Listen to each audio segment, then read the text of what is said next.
దేవుని శిక్షను తృణీకరిస్తున్నావా? శిక్షలోని 5 గొప్ప సత్యాలు.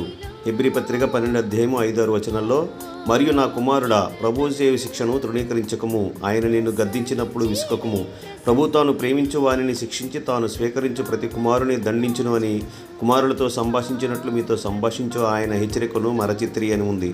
విశ్వాసుల జీవితాల్లో బాధలు కష్టాలు వచ్చేది దేవుని ప్రేమ వలనే కానీ ఆయన కోపానికి కాదని విశ్వాసులు అర్థం చేసుకోవాలని పౌలు గారు కోరుతున్నారు. దేవుడిచ్చే క్రమశిక్షణ గురించిన 5 సత్యాలను ఒకసారి ధ్యానిద్దాం. మొదటిగా, విశ్వాసులైన వారందరికీ ఇది తప్పదు. దేవుడు తాను ప్రేమించిన ప్రతి కొడుకును ఆయన శిక్షిస్తాడు. రెండవది, దేవుడు ఉపయోగించే క్రమశిక్షణ పద్ధతి బాధాకరంగా ఉంటుంది, సంతోషాన్ని కలిగించదు. మూడవది, ఈ క్రమశిక్షణ దేవుడు విశ్వాసుల పట్ల ప్రత్యేక శ్రద్ధ చూపుతున్నాడు అనడానికి ఒక సూచన.